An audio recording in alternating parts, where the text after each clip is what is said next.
मावळमध्ये पूल कोसळून मोठी दुर्घटना. कुंडमळा येथील इंद्रायणी नदीवरील पूल कोसळला. दुर्घटनेत 4 जणांचा मृत्यू तर 51 जण जखमी. कुंडमळा पर्यटन स्थळ दुर्घटनेतील मृतांच्या कुटुंबियांना 5 लाख रुपयांची मदत जाहीर. जखमींच्या उपचाराचा खर्च राज्य सरकार करणार. मुख्यमंत्री देवेंद्र फडणवीसांची ट्विट करत माहिती. मंत्री गिरीश महाजन यांनी कुंडमळा पर्यटन स्थळी दुर्घटनेतील जखमींची विचारपूस केली. तळेगाव येथील जनरल हॉस्पिटलमध्ये केली विचारपूस. विधानसभा उपाध्यक्ष अण्णा बनसोडे यांनी तळेगाव येथील रुग्णालयात जाऊन कुंडमळा दुर्घटनेतील जखमींची विचारपूस केली. प्रशासनाने राज्यातील जीर्ण झालेल्या पुलांवर प्रवास करण्यासाठी नागरिकांना बंदी घालावी, बनसोडे यांची मागणी. पूल आधीच जीर्ण अवस्थेत. पुलाच्या ढिगाऱ्यातून बचाव पथकाला दुचाकी देखील सापडली. इंद्रायणी नदीवरील पूल दुर्घटनेचा खासदार सुप्रिया सुळेंनी घेतला आढावा. नागरिकांना पावसाळ्यात पर्यटनासाठी जाताना आवश्यक ती काळजी घेण्याचं आणि सुरक्षेच्या नियमांचं पालन करण्याचं आवाहन. कुंडमळा दुर्घटनेत मृत पावलेल्यांना भावपूर्ण श्रद्धांजली वाहतो. मुख्यमंत्री देवेंद्र फडणवीसांनी व्यक्त केलं दुःख. दुर्दैवी घटना आहे, अपघात आहे. घटनाग्रस्तांच्या दुःखात आपण सहभागी. घटना का घडली, कशामुळे घडली याची चौकशी व्हावी. आशिष शेलारांची प्रतिक्रिया.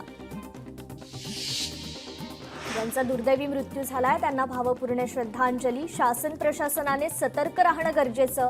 शरद पवारांचं ट्विट. पूल कोसळून घडलेली दुर्घटना धक्कादायक, तितकीच मनाला वेदना देणारी. बचाव पथकाला यश मिळू दे, सर्वजण सुखरूप असू देत, हीच ईश्वरचरणी प्रार्थना. आदित्य ठाकरेंचं ट्विट. दुर्घटनेचं वृत्त अत्यंत दुःखद आणि वेदनादायी. आमदार रोहित पवार यांची इंद्रायणी नदीवरील पूल दुर्घटनेबाबत ट्विट करत प्रतिक्रिया. हा पूल पादचारी होता. शेतकऱ्यांना पायी येण्या जाण्यासाठी रस्ता बनवला गेला. 100 पर्यटकांनी या ठिकाणी गर्दी केली. आमदार सुनील शेळकेंची प्रतिक्रिया. इंद्रायणी नदीवरील पूल पडण्याची घटना अत्यंत दुर्दैवी. मोडकळीस आलेल्या पुलाचा स्ट्रक्चरल ऑडिट शासनाकडून होणं गरजेचं. ठाकरेंच्या शिवसेनेच्या उपनेत्या सुषमा अंधारेंची प्रतिक्रिया. सगळ्या बातम्यांनी मनाला वेदना होतात. देवाच्या मनात काय माहीत नाही काय आहे, पण घडलेल्या दुर्घटनेनं मनाला वेदना झाल्यात. जितेंद्र आव्हाड यांची प्रतिक्रिया.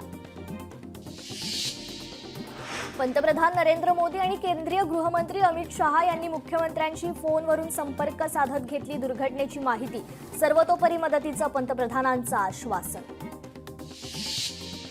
इंद्रायणी नदीवरील पूल दुर्घटनेतील मृतांच्या कुटुंबियांप्रती उपमुख्यमंत्री एकनाथ शिंदेंनी व्यक्त केली सहवेदना. जुन्या पुलांचं स्ट्रक्चरल ऑडिट करण्याच्या उपमुख्यमंत्री एकनाथ शिंदेंच्या सूचना.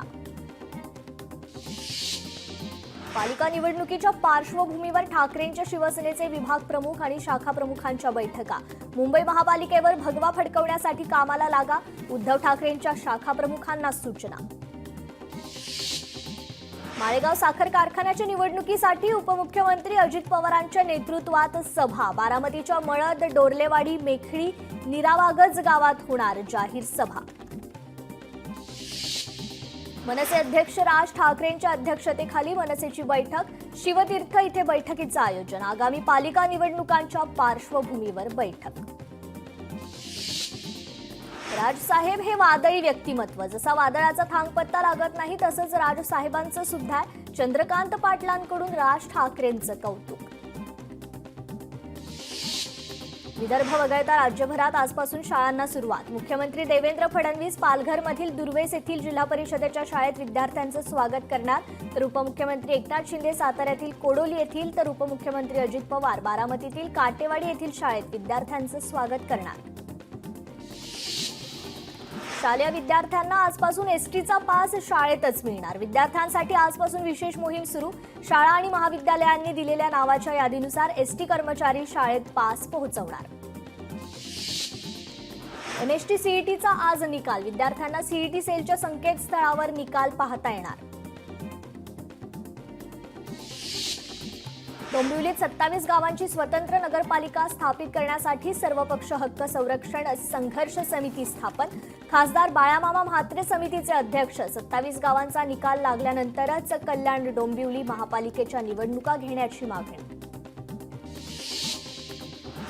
रेणुका देवीचा माहूर गडावर भक्तांची गर्दी. सुट्टीचा दिवस असल्याने संपूर्ण माहूर गडावर गजबजून गेलेलं. मुंबईत आझाद मैदानावर आशा सेविका आजपासून आंदोलन करणार. विविध मागण्यांसाठी आशा सेविकांचं आंदोलन. कल्याण मेट्रो 5 प्रकल्पाचे काम लवकरच सुरू होणार. शिवसेना कल्याण शहर प्रमुख रवी पाटील यांची माहिती. MMRDAच्या बैठकीत नव्या मार्गाचा DPR मंजूर. जामनेर तालुक्यातील वाकीजवळ असलेला पर्यायी रस्ता पावसामुळे गेला वाहून. रस्ता वाहून गेल्याने नाल्याचं पाणी शेतात गेल्यानं शेतकऱ्यांचं मोठं नुकसान. संतश्रेष्ठ श्री गजानन महाराजांच्या पालखीचं परभणीत आगमन. पुढचे 5 दिवस पालखीचा मुक्काम परभणी जिल्ह्यात विविध ठिकाणी असणार.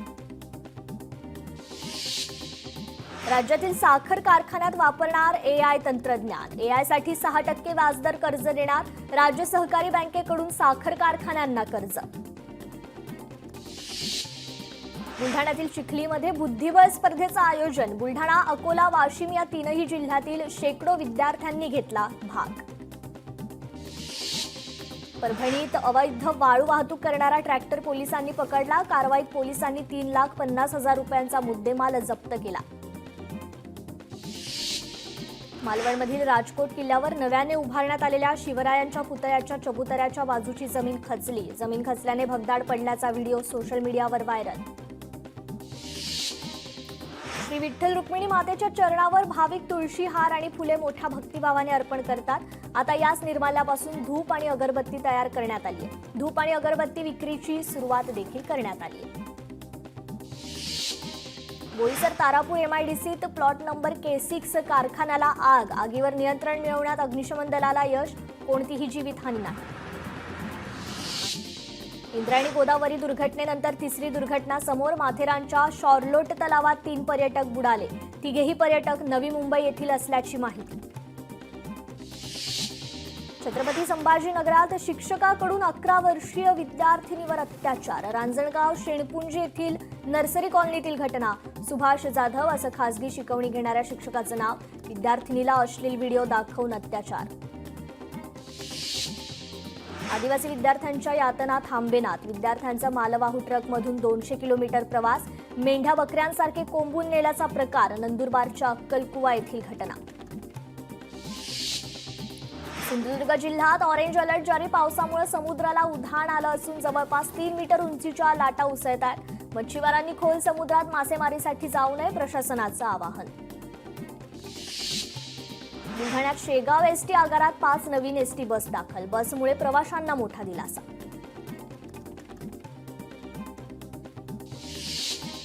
बुलढाण्यातील आदिवासी भागात 75 वर्षाच्या प्रदीर्घ प्रतीक्षेनंतर वीज पुरवठा. वडगाव गड भागातील वीज पुरवठ्याची समस्या अखेर सुटली.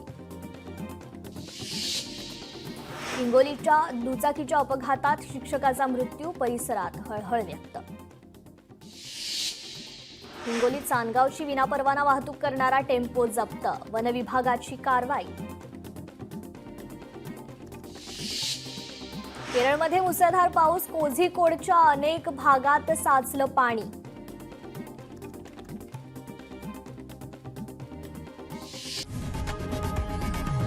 लोकशाही मराठी ऐका, पहा, जागरूक रहा.